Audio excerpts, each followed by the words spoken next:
আজি চিৰাং জিলাৰ কাজলগাঁও আৰু নিচিমাৰ পৰিষদীয় সমষ্টিৰ কাৰ্যকৰ্তাসকলৰ লগত কথা বতৰা পাতিলোঁ। ধুনীয়া মিটিং হ'ল। বৰষুণৰ মাজতো ইমান মানুহ আহিছে। সকলোৰে মনত এটা বিজেপিক লৈ উৎসাহ হৈছে। মই ভাবোঁ যে এইবাৰ বিজেপিয়ে বিটিআৰৰ নিৰ্বাচনত বহুত ধুনীয়া ৰিজাল্ট কৰিছে।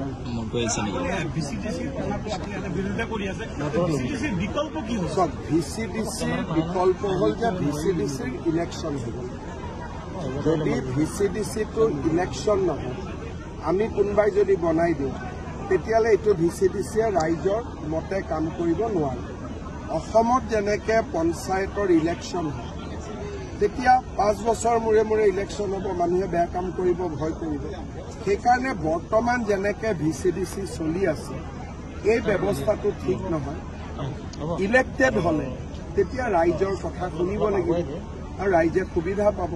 এতিয়া কোন ভিচিডিচি আমাৰ লগতে লিষ্ট নাথাকে, গমেই নাপাওঁ। পিছত শুনো ইয়াত আহিলে যে আমাক ভিচিডিচিয়ে অৰুণোদয় নিদিয়ে। অৰুণোদয়টো আমাৰ আচলতে এতিয়া দিয়া নিদিয়াৰ মালিক ভিচিডিচি কেনেকৈ হ'ব পাৰে। গতিকে এই ব্যৱস্থাটো বিটিআৰত পৰিৱৰ্তন হ'ব লাগে আৰু ইয়ে বিটিআৰত দুৰ্নীতিৰ মূল। এই ব্যৱস্থাটো কাৰণ EM সকলেও নাজানে, MCLও নাজানে, চিফেও নাজানে। তলত যিমান গণ্ডগোল কৰি থাকে ভিচিডিচিৰ পৰাই হৈ থাকে। মোৰ মতেদি হ'ব লাগে আৰু এই কথাখিনি আমি বিটিআৰত আলোচনা কৰি আছোঁ। আৰু 125তম সংবিধান সংশোধনী আমি ভিচিডিচি ইলেক্টেড হোৱাৰ প্ৰভিজনো আমি ৰাখিছোঁ। ব্যৱস্থাটো যাতে পৰিৱৰ্তন হয়, যেনেকৈ এতিয়া কাউন্সিলৰ ইলেকশ্যন হ'ব, ভিচিডিচিৰো ইলেকশ্যন হ'ব। কালি দেখা গৈছে যে গৌৰৱ গগৈ গুৱাহাটীত যুৱ কাৰ্যকৰ্তা মিলিত হৈ বিজেপিক নাম লোৱা কৈ তেওঁলোকে গৰু চুৰ আৰু এতিয়া ভোট চুৰ বুলি কৈছে। যিমানে বিজেপিক সমালোচনা কৰিব, তেওঁলোকক মানুহে বেয়া পাব। কাৰণ 40 লাখ মহিলাই মাহৰ 10 তাৰিখে অৰুণোদয় পায়, বিজেপিক আশীৰ্বাদ দিয়ে। 40 লাখ মহিলাই লাখপতি বাইদেউৰ পুঁজি পাব, বিজেপিক তেওঁলোকে আশীৰ্বাদ দিয়ে। 2 লাখ ল'ৰাই টকা পইচা নিদিয়াকৈ চাকৰি পাইছে। 2 লাখ ল'ৰাই মুখ্যমন্ত্ৰীৰ আত্মনিৰ্ভৰ অসম অভিযান পাইছে। 4 লাখ ছোৱালীয়ে নিযুত মইনা আঁচনি পাব। এইবিলাক মানুহৰ আগত গৈ যেতিয়া গৈ বিজেপিৰ এগেইনষ্টত ক'ব, কাৰ ভাল হ'ব কাৰ বেয়া হ'ব। সেইকাৰণে এতিয়াতো যিকোনো শব্দ কৈ কাৰোবাক ছোৱালী চুৰ কওক, কাৰোবাক কৈ দিয়ক, বেয়া বেয়া শব্দ ক'ব পাৰে। কিন্তু অসমৰ ইলেকশ্যনত মানুহে বেয়া শব্দবিলাক ভাল নাপায়। মানুহে বিচাৰে যে এটা গাম্ভীৰ্যতাৰে ইলেকশ্যন খেলে। এতিয়া ময়ে ইয়াতে 40 মিনিট ভাষণ দিলোঁ। এবাৰোতো প্ৰমোদ বড়ো হাগ্ৰামা মহিলাৰীক সমালোচনা কৰা নাই, কংগ্ৰেছৰো কথা কোৱা নাই। কাৰণ মানুহে আজিকালি পৰিৱৰ্তন হয়, মানুহে ভাল নাপায়। মানুহে ভাবে যে আপুনি কি কৰিব এইটো আমাক কওক। সেইকাৰণে আজিকালি ময়ো আপোনালোকে দেখিব খুব কম সমালোচনা কৰোঁ। একেবাৰে নোৱাৰা কথা হ'লেহে মেনশ্যন কৰোঁ।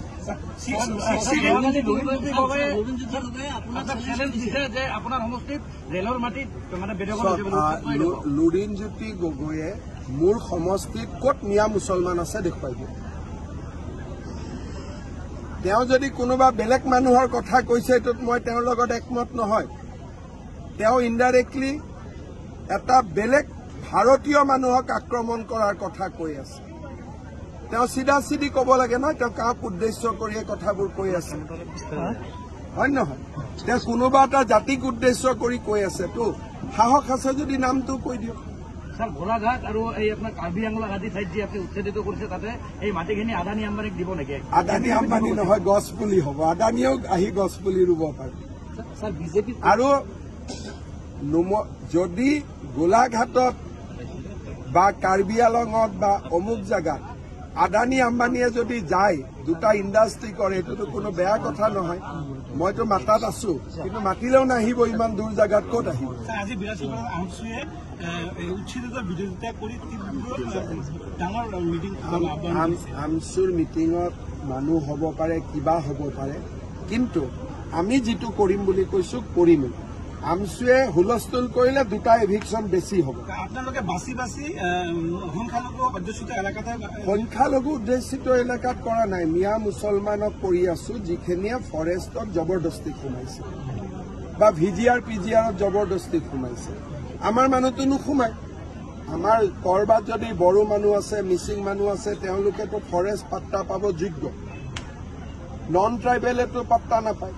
গতিকে ফৰেষ্টত নন ট্ৰাইবেল মানুহ কেনেকে সোমাব পাৰে, আমাৰ মিয়া মুছলমানসকল কেনেকে সোমাব পাৰে? তেওঁলোকৰ কাৰণেতো চৰত ইমান মাটি আমি দিয়ে থৈ দিছো। আমিতো চৰৰ মাটিত যোৱা নাই। চৰৰ মাটিততো আমাৰ বড়ো মানুহো যোৱা নাই, মিচিং মানুহো যোৱা নাই, অসমীয়াও যোৱা নাই, বঙালীও যোৱা নাই, বিহাৰীও যোৱা নাই। অসমৰ আধা মাটিতো তেওঁলোকৰ কাৰণে আছে চৰত। গতিকে তেওঁলোকে আকৌ চৰৰ পৰা শিৱসাগৰ যাব খোজে, যোৰহাট যাব খোজে, গোলাঘাট যাব খোজে, কেনেকে হ'ব? অসমীয়া মানুহ ক'ত থাকিব? আমচু ৰেজৰ্টে আজি কৈছে যে আপোনালোকে যিটো উচ্ছেদ কৰি আছে, উচ্ছেদৰ কাৰণে আপোনাৰ আইনৰ কাঠগড়াত থিয় হৈ যাম। কি অসুবিধা আছে? স্যাৰ বিজেপিৰ কমিটমেন্ট আছিল স্যাৰ, তাৰ জৰিয়তে আছুৱে এতিয়া স্যাৰ প্ৰটেষ্ট কৰি আছে। আছুৱে প্ৰটেষ্টটো কৰিছে, আছুৱে সুপ্ৰিম কোৰ্টত কেছো দিছে। গতিকে সিদ্ধান্তটো সুপ্ৰিম কোৰ্টে ল'ব। গতিকে কোনোবাই আন্দোলন কৰাটো মই বাধা নিদিওঁ, কিন্তু কাখন এখন আইন হয়। আইন বাতিল কৰাৰ অধিকাৰ অকল সুপ্ৰিম কোৰ্টৰ থাকে, অসমৰ মুখ্যমন্ত্ৰীটো নাথাকে। স্যাৰ, ফখৰুদ্দিন আলী আহমেদৰ পিছত সাংবিধানিক মুৰব্বী পদত নাই উত্তৰ পূৰ্বাঞ্চলৰ ব্যক্তি, গতিকে এইবাৰ উপ নিৰ্বাচন এইবিলাকত ইণ্টাৰেষ্ট মই লোৱা নাই। মোৰ এতিয়া ইণ্টাৰেষ্ট এভিকশ্যনত আছে, অসমীয়া মানুহক যেনে তেনে ৰক্ষা কৰাত আছে। গতিকে মোৰ এতিয়া ইণ্টাৰেষ্টটো অলপ বেলেগ জেগাত আছে। নেশ্যনেল লেভেলত যিবোৰ চৰ্চা হৈ আছে, ৰাহুল গান্ধী বিধিগতভাৱে নিৰ্বাচন আয়োগক অভিযোগ কৰিব লাগিছিল ভোট চুৰি সন্দৰ্ভত, কিন্তু নকৰাৰ কাৰণে ৰাহুল গান্ধী ক্ষমা খোজাৰ কাৰণে কৈছে। আপোনালোকে নিজেই জানে যে আমাৰ অসমত এখন চৰত হওক, বিভিন্ন জেগাত মৰা মানুহৰ নাম দিটো ভোটাৰ লিষ্ট ভৰ্তি হৈ আছে। নিজৰ নাম নাকাটেই, বিয়া হোৱা ছোৱালীৰ নামো ভোটাৰ লিষ্টত ৰাখি থৈ দিয়ে। আকৌ 100% তাত ভোটিঙো হয়। গতিকে SIR আহিলে ভোটাৰ তালিকাৰ নাম আৰু আধাৰ এই দুইটা যেতিয়া সংযোজিত হ'ব, তেতিয়া সমস্যাবোৰ নোহোৱা হ'ব। কিন্তু ৰাহুল গান্ধী আকৌ SIRৰ বিৰোধিতা কৰে। গতিকে তেওঁক কি লাগে তেওঁ নিজেও স্পষ্ট নহয়। তেওঁতো ইলেকশ্যন কমিশ্যনক গৈ ক'ব লাগে যে ভোটাৰ তালিকা সংশোধন কৰক, নামৰ লগত আধাৰ নম্বৰটো লগাই দিয়ক, যাতে দুটা মানুহে দুই জাগাত ভোট দিব নোৱাৰে। তেওঁৰ সেইটোত ইণ্টাৰেষ্ট নাই। তেওঁ খালি নিৰ্দিষ্ট মানুহ কিছুমানৰ নাম লৈ তেওঁ দেখুৱাই আছে। আৰু যদি তেনেকুৱাই ভোটাৰ লিষ্ট বেয়া, হিমাচলত তুমি কেনেকে জিকিলা, কৰ্ণাটকত তুমি কেনেকে জিকিলা, তেলেংগানাত কেনেকে জিকিলা, তুমি জিকিলে ভাল। ইমান দিন EVM কৰি চলিলে, এতিয়া EVMৰ গুলিটো নুফুটাৰ কাৰণে এতিয়া নতুন গুলি এটা লৈছে। Pakistan BTC tribal belt and ব্লকৰ মাটি উচ্ছেদ হ'ব নাই? BTC উচ্ছেদটো ইমান সহজ নহয়, কাৰণ BTCত বহুত মানুহে মাটিৰ পট্টাই পোৱা নাই। প্ৰথমতে খিলঞ্জীয়া মানুহক মাটিটোতো দিব লাগিব 26টা জনগোষ্ঠী। এনেই যদি এভিকশ্যন কৰে তেতিয়াহ'লে আপুনিও এভিকশ্যন হৈ যাব। এতিয়া অসমত আমি কেতিয়া এভিকশ্যন কৰিছো? প্ৰথম বসুন্ধৰা আঁচনি আনি আমাৰ মানুহখিনিক মাটিৰ পট্টাত দি তাৰ পিছতহে উচ্ছেদ।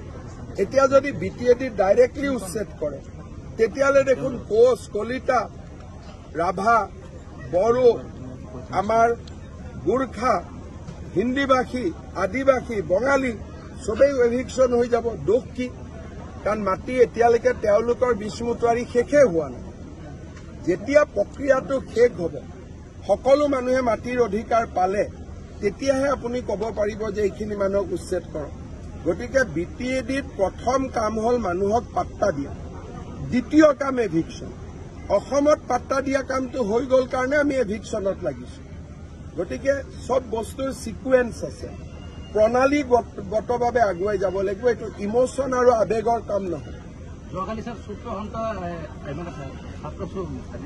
তেওঁলোকে স্যাৰ 2026ৰ আগত যদি তেওঁলোকক কাউন্সিল বনাই নিদিয়ে তেতিয়াহ'লে তেওঁলোকে বিজেপিক মই এটা কথা কৈছো যে কাউন্সিল বনালেও ভোট নিদিয়ে, কাউন্সিল নবনালেও ভোট নিদিয়ে।